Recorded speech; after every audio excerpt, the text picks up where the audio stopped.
सभी को नमस्ते। मैं हूं doctor Deepak Kumar Nayak. Again welcome to the this channel.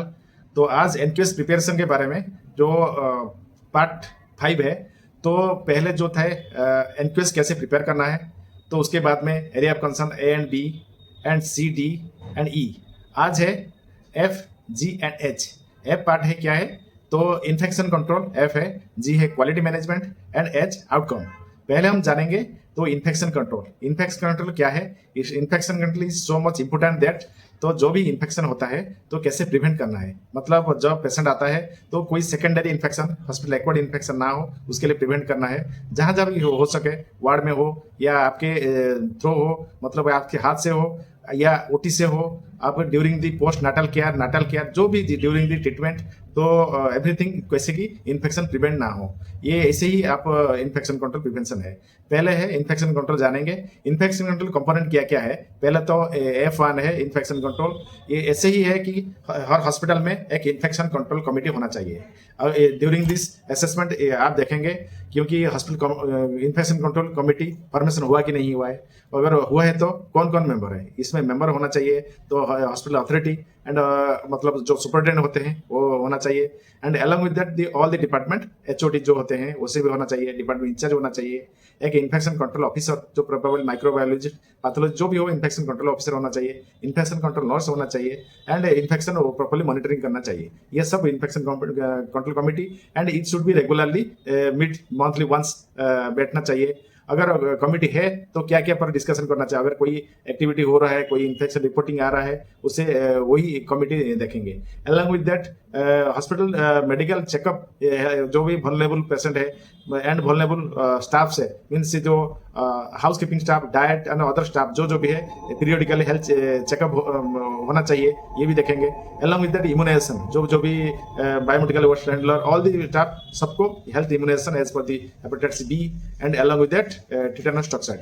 And along with that जो डाइट स्टाफ है उनको भी आपको टाइफाइड की वैक्सीन होना चाहिए। ये सब आपको बनना चाहिए एंड रेगुलर मॉनिटरिंग होना चाहिए। And along with that hospital antibiotic policy, ये सब इन्फेक्शन कंट्रोल कमेटी में F1 में है।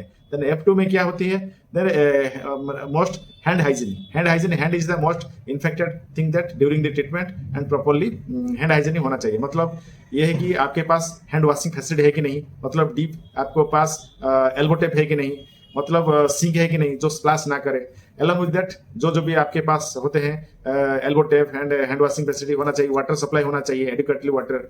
एवं जो भी फैसिलिटी है, मतलब पोस्टर लगा हुआ है कि नहीं लगा हुआ है, hand washing poster and 5 movement poster the जो भी है वो लगा होना चाहिए। अलॉन्ग विद दैट जो भी हैंड वॉश करने के लिए स्टाफ को ट्रेनिंग मिला कि नहीं मिला है, ये भी जानना चाहिए। अलॉन्ग विद दैट तो हैंड वॉश करने के लिए तो लिक्विड हैंड वॉश होना चाहिए, जो भी होते हैं वो होना चाहिए अवेलेबल और not. It should be monitoring the F2। Then F3 में क्या होना चाहिए, एंश्योरिंग दैट जो भी आप काम कर रहे हैं high risk area, low risk area से पर्सनल प्रोटेक्टिव इक्विपमेंट जो लो रिस्क एरिया में यूज करें, मतलब ओपीडी जहाँ पे है, ड्रेसिंग रूम, आप ग्लोव्स यूज कर रहे हैं कि नहीं यूज कर रहे हैं। अगर ओटी में है तो फुल पीपी, मतलब आपके पास ये होना चाहिए available, gloves, mask, cap and apron, gumboot, जो भी स्टाफ है जिसके लिए जो जरूरत होता है एज पर द रिस्क, उसके पास अवेलेबल है कि नहीं एडिक्वेट।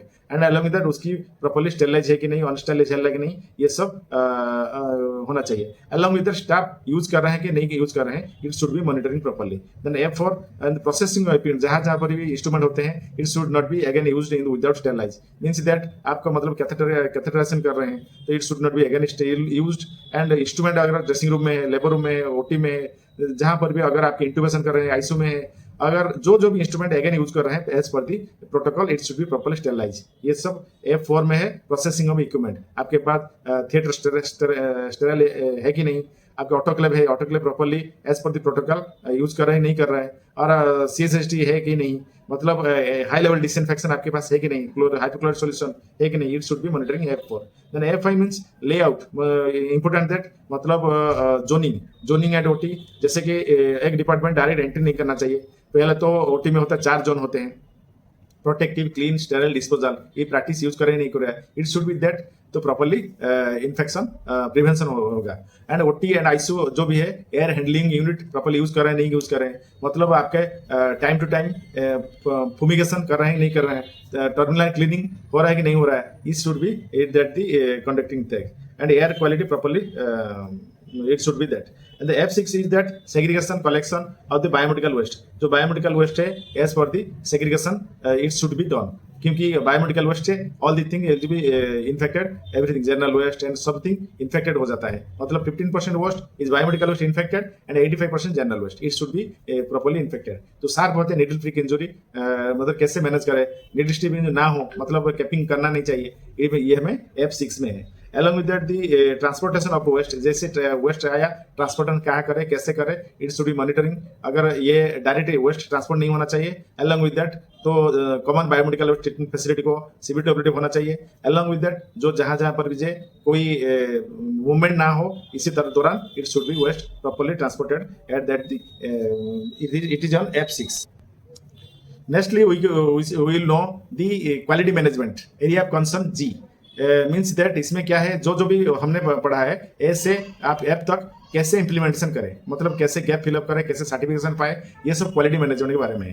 पहले तो जो भी क्वालिटी आपने किए हैं, पहले ये सब इंप्लीमेंटेशन के लिए क्वालिटी टीम होना चाहिए। Quality team it should B order properly, जो भी रेस्पॉन्सिबल नोडल अफसर कौन है, कौन काम करेगा, as per the quality it should be quality team है कि नहीं। Quality team time to time review कर रहा है कि नहीं कर रहा है, मतलब it should be seat in every month, it should be assessment in periodically and time bound action plan it should be reviewed and quality indicator ये भी रिव्यू करेंगे। RMNCH programme, NCT programme it should be reviewed in regularly basis, in monthly basis.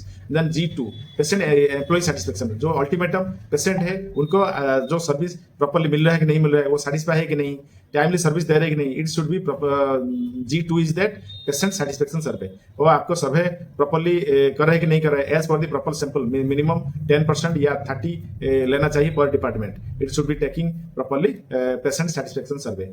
And उसके अगर क्या क्या gaps है analysis करके कौन सी पॉइंट पर आपके कम है, उसी पर आप टाइम बाउंड एक्शन प्लान बनाएंगे, कापा बनाएंगे, as per the next it should be reviewed in the patient satisfaction survey. And अगर कोई गैप है उसका टाइम एक्शन प्लान बनाना चाहिए, कैसे आपको ठीक करें। Then G3 is that internal and external quality assurance, मतलब जो आप सर्विस दे रहे हैं कोई एक्रीडेटेड बॉडी आपको सर्टिफाई करना चाहिए। मीन्स दैट तो अगर लैब सर्विस दे रहे हैं कोई, आपको बायोकेमिस्ट्री एम्स न्यू दिल्ली के एलेबोरेटेड होना चाहिए एंड CMC वेलोर के साथ होना चाहिए, मतलब they should be monitor your service. अगर NABL accredited lab it should be monitor, आपको सर्टिफाई देंगे, मंथली देंगे, आपके लेबोरेटरी टेस्ट सही हो रहा है। कोई मतलब NQS जो NHSRC आपका एक्रीडेशन दे सकते हैं। ऐसे ही एक बॉडी होते हैं जो होता है एक्सटर्नल क्वालिटी एश्योरेंस। अगर एक्सटर्नल ये इंटरनल भी क्वालिटी एश्योरेंस कर सकते हैं, मतलब एक टेस्ट को दूसरी जगह पर सेम सैंपल को टेस्ट कर सकते हैं। अगर आपके प्रोसीड्योर, अगर कोई आपका sample and along with that कोई आपके मटेरियल एनवायरमेंट ठीक है कि नहीं ठीक है, तो सेम सैंपल को तो monthly at least once a test your lab and along with that other lab, it should be comparison. कोई वेरिएशन ज्यादा हो रहा है नहीं हो रहा है, अगर ज्यादा वेरिएशन हुआ है इट शुड बी करेक्शन हम करना चाहिए। देन अगर कोई गैप है उसी पर हम टाइम बाउंड एक्शन प्लान बनाना चाहिए। Then G4 is that standard operating procedure. हम जो काम करेंगे, जो काम कर रहे हैं, as per the it should be properly standard operating, it is the written document होना चाहिए, सबको जो रेफरेंस ले सके उसका department, it should be approve properly authority and who is preparing, who is reviewing and who is issuing the authority and who is approving also. It should be properly मैंने देख वो भी राइटिंग डॉक्यूमेंट है, किताब की तरह होता है, it should be process as per the आपके पास हो कि नहीं standard operating procedure. Along with that जो भी आप ट्रीटमेंट दे रहे हैं, जो जिस डिपार्टमेंट में, मतलब लेबर रूम में ऑल द प्रोटोकॉल्स है कि नहीं, antenatal checkup and during the Nuttall and post Nuttall active management, third stage labour, इसी तरह का जो जिस डिपार्टमेंट है जो प्रोटोकॉल जरूरत है उसी पर प्रोटोकॉल लगा है कि नहीं लगा है, it should be available at standard operating. ये भी आपको वर्क इंस्ट्रक्शन है, सब वर्क इंस्ट्रक्शन लगा हो कि नहीं लगा हुआ है as per the checklist. Then process efficient. Then G5 is that process mapping. Process mapping क्या होती है, मतलब मान लीजिए कि पेशेंट आया तो एडमिशन से लेके डिस्चार्ज तक कोई पेशेंट की एक्सपेक्टेशन क्या होती है कि मिनिमम टाइम वो लगे, अर्ली सर्विस जो मिले, वो ज़्यादा वेट करना ना पड़े, এবং जो जिस ट्रीटमेंट जिस वक्त जो जरूरत होता है वही आपको मैपिंग करना है। मतलब वो वही प्रोसेस होता है, एक निगरानी रखना है कैसे प्रोसेस करेंगे, वो इट शुड बी डॉक्यूमेंटेड, कैसे आपकी प्रोसेस चल रहा है। अगर प्रोसेस में कोई गैप हो रहा है तो इट शुड बी मॉनिटरिंग, अगर कोई है तो आप वही नॉन वैल्यू एडिंग वही बोलेंगे, जो अननेसेसरी वो एक्टिविटी हो रहा था वो नॉन वैल्यू एडिंग है, वही नॉन वैल्यू एडिंग एक्टिविटी को हम रिमूव करेंगे, यही प्रोसेस मैपिंग है। देन G6 होता है mission vision value quality policy and objective the quality thing. It is ये क्या है, वो एक रिटन स्टेटमेंट है, वो हम क्या सर्विस दे रहे हैं। मतलब ऐसे ही एक जनरल में बोल रहा हूँ, जाति धर्म वर्ण से विदाउट डिस्क्रिमिनेशन, वर्ण से सभी को सर्वदा, without financial barrier, without any sex race reason, बिना जो सर्विस दे रहे हैं वही आपको क्वालिटी पॉलिसी है। एंड ये भी क्वालिटी पॉलिसी मतलब वैल्यूज क्या होती है, सबको फ्री सर्विस देना होता है, यही क्वालिटी वैल्यू होता है, क्वालिटी पॉलिसी होता है, it should B. And quality objective क्या होती है, और क्वालिटी ऑब्जेक्टिव सब होता है स्मार्ट ऑब्जेक्टिव होता है। स्मार्ट ऑब्जेक्टिव मैं जनरली बोल देता हूँ, एक इंडिकेटर होता है, आउटकम इंडिकेटर होता है, पेशेंट सेटिस्फेक्शन होता है, जो मेजरेबल होता है वही होता है। तो अगर आप कहाँ हैं और कहाँ पहुंचना चाहते हैं, ये एक आप अपने डिपार्टमेंट से आप गोल सेट करेंगे उसी। मतलब मान लीजिए कि एक पेशेंट सेटिस्फेक्शन सर्वे होता है आपके पास इसी क्वार्टर में, मतलब जनवरी में है 2.1 या 3.5 है, मतलब आपको पहुंचना है, टारगेट देना है अप्रैल तक, आप 4 तक पहुंचना है, यही आपको टारगेट देना है। ये एक रिटन स्टेटमेंट होना चाहिए अलॉन्ग विद जो भी आपके पास काम है, it should be smart objective, means that as for specific कौन सी विषय पर आप काम करेंगे। M for measurable, it should be countable and measurable, and A for achievable, जो आप टारगेट देंगे वो should be achievable, and R for realistic, and जो आपका रियली होता है रियलिस्टिक होता है, and this should be time bound, कितनी समय तक आप पहुंचना है, it is all the smart objective. And G7 होता है continuity improvement, practicing quality and method and tool, जो भी आप काम करेंगे क्वालिटी टूल्स की यूज करेंगे। क्वालिटी टूल्स यू क्या होती है, जो 5S क्वालिटी टूल्स होती है, मतलब सबको पता है शायद क्या करते हैं, जो 5S होता है, मतलब set in order, standardise and sustain and all the things, जो भी 5S होता है उसी के बारे में जो बोलते हैं 5S होता है, उसी को आप काम करना है। और PDCA होता है, क्वालिटी टूल्स होता है, 7 टूल्स, ऑल दी टूल्स जो होते हैं उसी पर भी आप काम करना चाहिए। मतलब ब्रेनस्टॉर्मिंग होता है, फिशबोन डायग्राम होता है, and all the things, histogram होता है, एंड पेरेटो चार्ट होता है, एंड यही जो क्वालिटी टूल्स होती है ये सब आपको यूज करना है, जो भी क्वालिटी इंप्रूवमेंट के लिए। ये है आपके G7 में। G8 में क्या होती है, रिस्क मैनेजमेंट प्लान, मतलब रिस्क मैनेजमेंट फ्रेमवर्क। ऐसे ही आपको फ्रेमवर्क बनाना चाहिए किसी पर रिस्क में, मतलब अगर एक पेशेंट आया, सेकेंडरी कोई patient safety is prime focus, means that कोई पेशेंट आया तो पेशेंट नीचे गिर गया और दूसरी आपको उसके रिस्क हो गया। अगर पेशेंट जा रहा है ऐसे आपको स्लीप कर रहा है, फ्लोर नहीं है, पेशेंट है, मतलब ऊपर से आपको गिर रहा है, कोई छत गिर रहा है, फैन गिर रहा है, it should be like that risk management plan. आप कैसे, अगर आग लगा है, आग को कैसे, इट शुड बी प्रिवेंटेबल कैसे, it should be risk management plan. Disaster, external disaster आप है, आईसीयू में आग लग गया, ऐसे ही it should be risk management plan. ये प्रॉपर्ली G8 ये आपको एसेस करना है, प्रॉपर्ली मॉनिटरिंग करना है, এবং प्रॉपर्ली टाइमली ऑडिट करना है, it should be corrected in properly. G9 होता है क्या है, the process assessing, reporting, evaluating risk management plan, वही है रिस्क मैनेजमेंट प्लान आपको प्रिपेयर करना है। ये शुड बी आपको एसेस करना है, मतलब पीरियडिकली 6 मंथ में एक बार आपका जो होता है सकुशल चेकलिस्ट होता है, सकुशल चीज आपको रिपोर्टिंग करना है, इवैल्यूएटिंग करना है, देन रिस्क मैनेजमेंट प्लान भी बनाना है। देन G10 होता है क्या, क्लिनिकल गवर्नेंस। क्लिनिकल गवर्नेंस क्या होती है, जो भी आप काम कर रहे हैं उसका ऑडिट हो रहा है कि नहीं हो रहा है। It means that death audit हो रहा है, prescription audit, maternal death audit, child death audit, all the type of audit, prescription audit, जो भी डेथ होता है ये क्लिनिकल गवर्नेंस होता है। And it should be clinical governance होता है, इट शुड बी सर्विस को और इंप्रूवमेंट करने के लिए ये क्लिनिकल गवर्नेंस। क्लिनिकल गवर्नेंस आपके है कि नहीं, टाइम कर रहा है कि नहीं कर रहा है, it should be clinical governance plan. Then the last is that area of concern, H means outcome, जो आप सर्विस सब दे रहे हैं, मेजरमेंट कैसे करेंगे, जो आप रिपोर्टिंग करेंगे, जो कैसे काम कर रहे हैं, it should be clinical governance. ये it is the 4 divided part, H1 to H4। पहले H1 जानेंगे तो प्रोडक्टिविटी इंडिकेटर। प्रोडक्टिविटी इंडिकेटर आपको प्रोडक्शन, मतलब आपके हॉस्पिटल में आउटकम क्या हो रहा है, बेड ऑक्यूपेंसी रेट कितना है, पेशेंट नंबर कितना है, all the things at monitoring, जो जिस डिपार्टमेंट लैब कितने पेशेंट हुए, कितने मेडिसिन डिस्ट्रीब्यूशन हुए, all the things this is called as productivity indicator. Then second thing is that efficiency indicator, जो जो भी आपने सर्विस दी है, how much efficient is that, किसी को कैसे कैलकुलेट करना है, this is the called efficiency indicator. Efficiency indicator क्या होती है? The measure the process through out the efficiency, human resource कैसे है, सर्जन पर पर्सन, मतलब ये होना चाहिए one surgeon can how many numbers of operation in a month, and one doctor can OPD कितने दिन में मंथली कैसे कितने देखना चाहिए, एक एलटी कितना लेबोरेटरी टेस्ट करना चाहिए, एक फार्मेसी कितने फार्मेसी करना चाहिए, ये होता है efficiency indicator.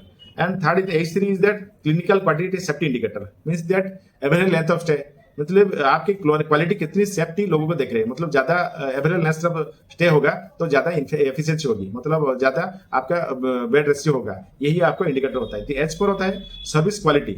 Service quality is the patient satisfaction and waiting time as per the patient perspective view, patient कितने देर वेट कर रहा है, पेशेंट सेटिस्फेक्शन कैसे मिल रहा है, अगर सेटिस्फाई नहीं मिल रहा है, कोई लामा रेट कितना है, मतलब पेशेंट कैसे छोड़ के जा रहा है कि नहीं जा रहा है, ये है आपका H4 होता है सर्विस क्वालिटी। यही आपको डिटेल बता दिया। तो ए से एच तक and all the part that आज पार्ट 4 है, जो भी आपके पास मन में डाउट है you can elaborately and comment in this session, comment session में दे सकते हैं, यू कैन से एंड आप अगले सेशन में डिटेल में और भी ट्रेनिंग के पार्ट आएगा, disaster management, all the patient safety detail से आएगा। आप चैनल को फॉलो कर लीजिए एंड कमेंट में बताइए क्या क्या देखना चाहिए और क्या क्या होना चाहिए, एंड जिसमें जो भी प्रिपेयर कर रहे हैं एनपीएस के लिए उनको भी शेयर करिए। धन्यवाद, नमस्कार।